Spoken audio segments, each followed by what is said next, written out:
He said it's a deal breaker if I go on that trip. So I went anyway and posted a bikini pic with my guy Bestie. I mean, what was I supposed to do? Let him dictate who I can hang out with and where I can go.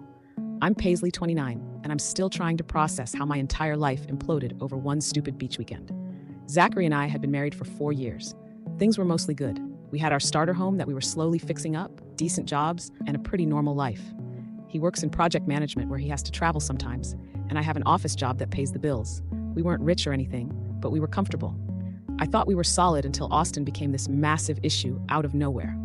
Austin and I have been friends since sophomore year of college. We actually dated briefly before I met Zachary, but it wasn't serious. Just a few weeks of hanging out that fizzled out naturally. I never felt the need to tell Zachary about that part. It wasn't relevant, and honestly, it would have just created drama for no reason. Austin's always been my go-to person when I need to vent or just hang out without overthinking everything. Our friend group has this tradition of going to Myrtle Beach every summer. It started in college, and somehow we've managed to keep it going despite everyone getting older, getting married, and some having kids. It's the one thing I look forward to every year. 3 days of no responsibilities, just relaxation and fun with the people who've known me forever. This year, Zachary suddenly had a problem with it. He'd been making these little comments about how close Austin and I were for months. Like when Austin would text me late, Zachary would do this dramatic sigh and ask, "What does Austin want now?" Or he'd make these little digs about how I light up when Austin calls. I'd roll my eyes and move on because it seems so childish. But then it escalated. 2 weeks before the trip, we were having dinner when Zachary said, "I don't think you should go to Myrtle Beach this year." Just like that, out of nowhere. I laughed because I thought he was joking. When I realized he was serious, I was floored. He said he didn't like the energy between me and Austin, whatever that means.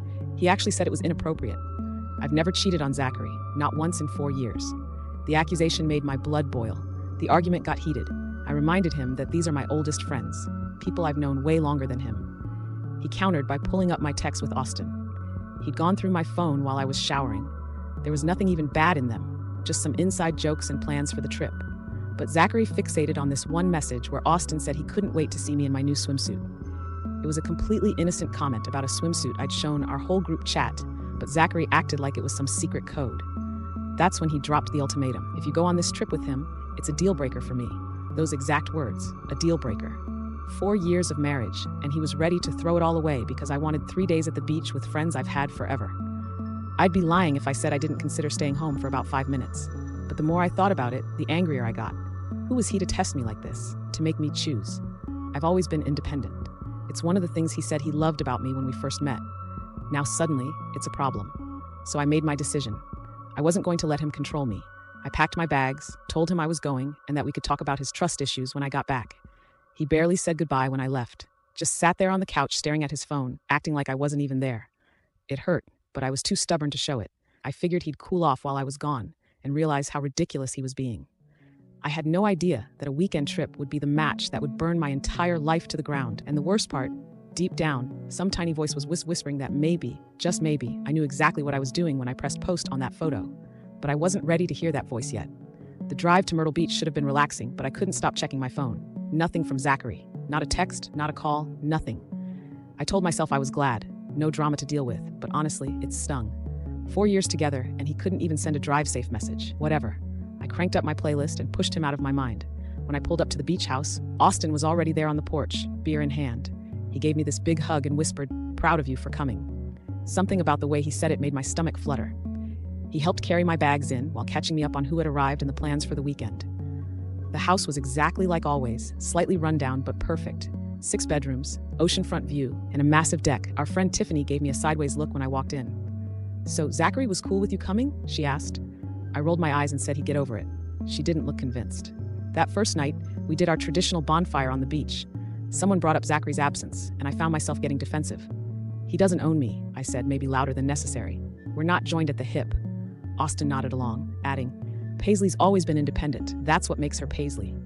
I felt seen in a way Zachary hadn't made me feel in months. The drinks flowed, and with each one I found myself sitting closer to Austin. Nothing inappropriate, just laughing at his jokes, letting my hand rest on his arm when he said something funny. Old habits. Around midnight, he suggested a quick swim. The others had already headed back to the house, but the water looked so inviting with the moonlight on it. So, we went in, still in our clothes from dinner. The water was freezing, but exhilarating. We splashed around like kids, and for those few minutes, I forgot all about my problems at home. Back at the house, I checked my phone again. Still nothing from Zachary. So I opened Facebook and posted a quote. Sometimes the people who claim to love you the most are the ones who try to clip your wings. I added a beach sunset photo and watched the likes roll in. The next day was when things really went sideways. We spent the morning on the beach, and I wore my new bikini, the one Austin had commented on. It was more revealing than what I'd usually wear, but I felt bold. Everyone was taking photos, and Austin suggested one of just us. His arm went around my waist, pulling me close. His hand rested a bit lower than it should have. The camera clicked, and something shifted between us.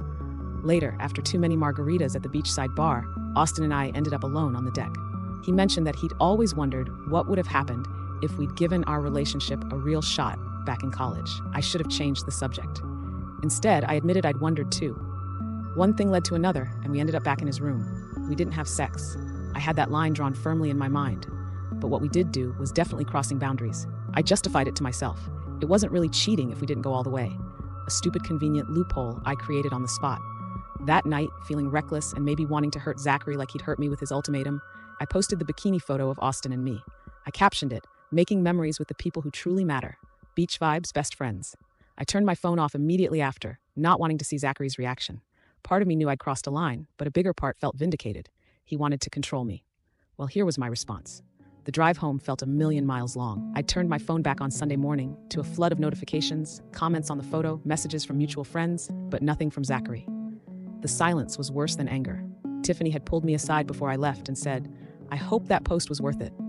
Her words hung in my head the whole drive. When I pulled into our driveway, I knew something was wrong. Zachary's car was there, but the house felt different. I walked in calling his name, but no answer. Then I saw it. His closet half empty, dresser drawers pulled open with just my stuff left behind. My heart pounded as I ran room to room. In the kitchen, I found his note. "Staying at Jake's. We need to talk, but not tonight." I called him immediately, but he sent me to voicemail. I texted, "Are you serious right now? You're moving out because of a photo." Then I sat on our kitchen floor and cried until I couldn't breathe. He finally came over the next day. I barely slept, rehearsing all my arguments. But the man who walked in wasn't the Zachary I expected. He was calm, cold. He sat at our kitchen table like a stranger. "So, you're back," he said, voice flat. "How was your trip with Austin?" "Don't do that," I snapped. "Don't act like I committed some major crime. You're the one who gave me an ultimatum." He pulled out his phone and showed me my photo. "This isn't just a beach picture, Paisley. This is you deliberately trying to hurt me to humiliate me." Then he scrolled to the comments. Friends asking where he was. Austin responding with a winking emoji. People I barely knew weighing in. "You made our marriage problems public. You wanted everyone to see you defying me." "You went through my phone," I countered. "You tried to control who I could see and where I could go. I asked you not to go on one trip with a guy who clearly wants more than friendship after finding messages that made me uncomfortable. That's it." He rubbed his eyes like he was tired. "But this isn't even about Austin." "Then what is it about?" I demanded. "It's about respect, Paisley. It's about you always needing to test how much I'll take. The innocent flirting with other guys when we're out. The way you shut me out of your friend group. How you're always the victim when we fight." He looked at me with such disappointment. I saw the beach photo, and I know what happened with Austin. My blood ran cold. "Nothing happened," I lied automatically. "Don't." He held up a hand. "Katie saw you coming out of his room at 2 a.m. She texted me because she was worried. I felt cornered. We didn't have sex." I insisted. "That's not cheating." Zachary just stared at me, his face a mask of disbelief. "Do you actually believe that? That anything short of intercourse is acceptable with another man?" "It's not like I planned it," I said defensively. "And maybe if you hadn't been so controlling, I wouldn't have." "Stop." His voice was quiet but firm. "No more making this my fault. I'm staying at Jake's for now. I need space to think." "You're overreacting," I said, panic rising. "This wasn't how this was supposed to go. I came back, didn't I?" "I'm here physically, maybe." He stood up to leave. "But you haven't been present in this marriage for a long time, Paisley, and neither have I. That's on both of us." When he walked out, I had this terrible feeling that I'd miscalculated everything, that what I thought was a game of chicken who would back down first was actually the end of something I wasn't ready to lose. After Zachary left, the fallout hit like a tsunami. I made the mistake of checking Facebook, where that stupid bikini picture had become a whole thing. Mutual friends were commenting with little supportive messages to Zachary. Even my cousin Amber, who I thought was firmly on Team Paisley, wrote, "Sending you strength Z" with a heart emoji. Like I was the villain in this story. I called my mom in tears. I gave her my version. Zachary's controlling behavior, the ultimatum, how I just wanted a weekend with friends. She was sympathetic at first, promising to talk to him. "He's always been so reasonable," she said. "I'm sure this is just a misunderstanding." But 3 days later, after she'd spoken to Zachary, her tone completely changed. "You did what with Austin?" she demanded. "Paisley Ann, I raised you better than that." She went on about marriage vows and respect. When I tried to explain my technical loophole about not actually having sex, she practically hung up on me. Even my own mother was judging me. Then came the awkward run-in with Austin's girlfriend, Megan. I hadn't seen her since the trip. She couldn't come because of work. I was at the grocery store when she approached my cart with ice in her eyes. "Hey, Paisley," she said with a smile that didn't reach her eyes. "How was the beach? Austin told me you all had quite the weekend." My stomach dropped. It was fun. I managed, same as always. She studied me. "You know, Austin told me everything about your little after-hours activities." She leaned in closer. "And just so you know, he laughed about it later, said you seemed to think it meant something, that it was just Paisley being Paisley." I felt like I'd been slapped. "He's my friend," I said weakly. "No, honey, he's my boyfriend, who you've been inappropriate with, and you're a married woman who should know better." She pushed her cart past me. "Or I guess we're a married woman. I hear Zachary's filing papers." Filing papers? My heart raced. She had to be lying to hurt me. But when I got home, I checked Zachary's browser history on our shared laptop. There it was, a consultation with a divorce attorney scheduled for the next day. The worst came when my friend Tiffany finally told me what everyone was saying behind my back. We met for coffee, and I could tell she was uncomfortable. "Just spit it out," I said. She sighed. "Look, what you did on the trip, it wasn't cool. And not just the Austin thing. The photo was deliberately hurtful." "Zachary tried to control me," I insisted. "Did he though?" She looked skeptical, "because from where everyone else stands, he set a boundary in your marriage that you bulldozed over, and then you humiliated him publicly." "It was just a beach photo," I protested. "With a guy you used to date, which, by the way, I can't believe you never told Zachary about, with his hand on your ass and a caption about people who truly matter. Right after your husband asked you not to go. It looked calculated, Paisley." I sat there speechless for once. "And then there's the Austin thing," she continued. "Katie told everyone what she saw, and now Austin's telling guys at the bar it wasn't even the first time." "He's lying," I said, blood running cold. "That never happened before." Tiffany just gave me a look. "Maybe. But here's the thing. People believe him because of how you've acted.